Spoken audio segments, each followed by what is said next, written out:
All right, today, February 21st, let's talk some real estate, some sales in Toronto. You ready?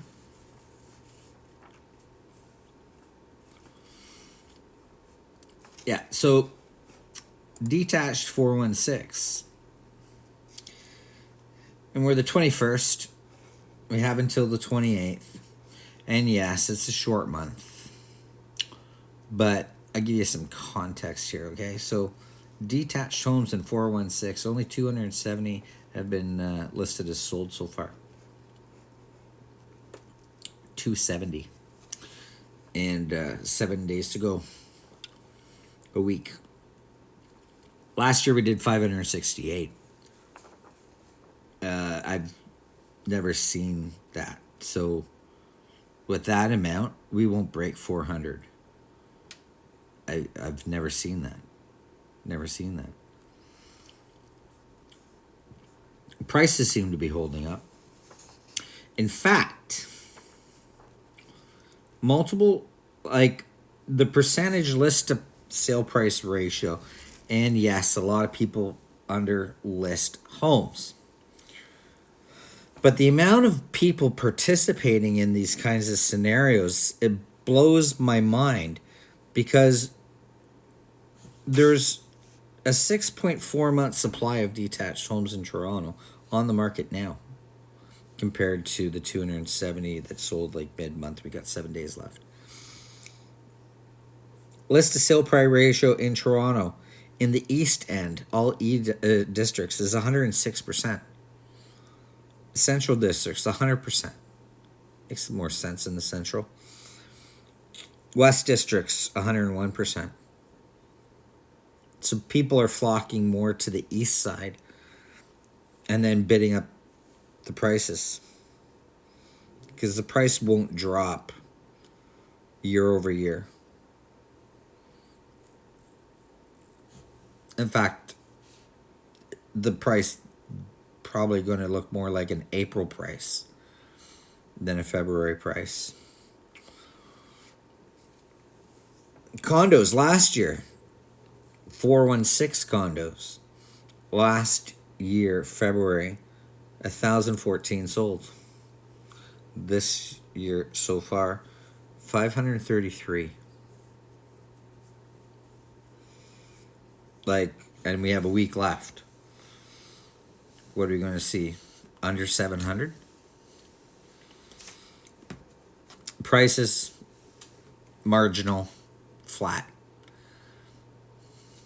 It's a little different, but not a drop. And here's the thing: I see these posts on X, which is doom and gloom. This one house sold $800,000 less than the peak of this, and blah blah blah. Look, the only way he can make those posts, for one, is because somebody has bought the house. They found a buyer. He's not making those posts on expired listings. It's comparing when the person who just lost their house because they went power of sale, bought at the peak, 1.8, 500 grand over asking, and then now bought it for 1.2 or 1 million. Oh, somebody lost $800,000. Yes. But there's a buyer for that home.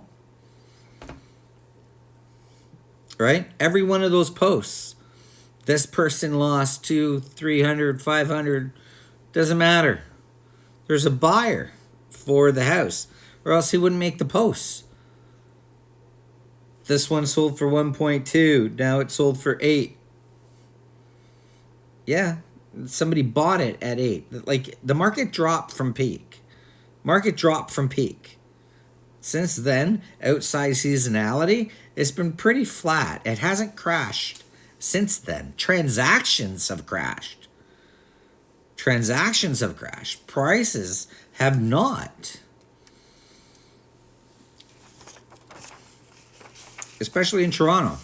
And then again, I've said this before, it aggravates me the way people talk about Toronto real estate market and they include everything from Bowmanville to Niagara by the Lake to Barrie and Owen Sound. There's multiple different markets in that area, all acting differently. But the west end of the city and the region were pumped more up during the 2002 pump, right? The height of the market, right? Condos aren't doing well. There's a ton of condos on the market. But again, list to sale price ratio is 99% in condos, 416. So many on the market, so few sales. Why are people paying close to asking? Some people are paying over asking to get an average of 99. Why? Who are you hiring to be your agent?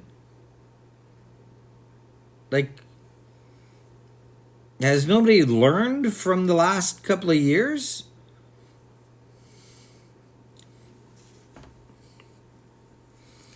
So prices probably are going to be flat.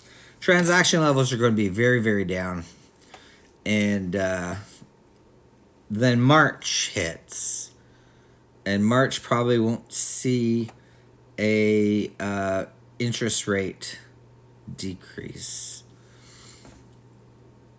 Kind of on the thing with that. He's come out today, Tiff came out today and said there's no real tools that the Bank of Canada has to help the economy with a protracted tariff war between Canada and the US. So I think he waits and see what happened. Inflation's on the top side anyway. There's inflationary events coming up soon, right? Tariffs, carbon tax increase in April, all this other stuff. Governments keeps on wanting to spend, all the governments, doesn't matter which one it is. I'll just kind of want to keep on the spending. Nobody wants to have any kind of fiscal restraint. So we'll see how things go.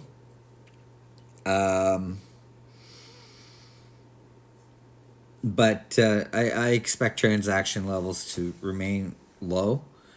And if there's mass layoffs across multiple industries, manufacturing, all the things that affect Ontario will affect southwestern Ontario more, because that's where the manufacturing hubs are, and Hamilton with steel and all that stuff. How long does it take for that to affect the housing market? All depends on how quickly. So if the tariff is protracted,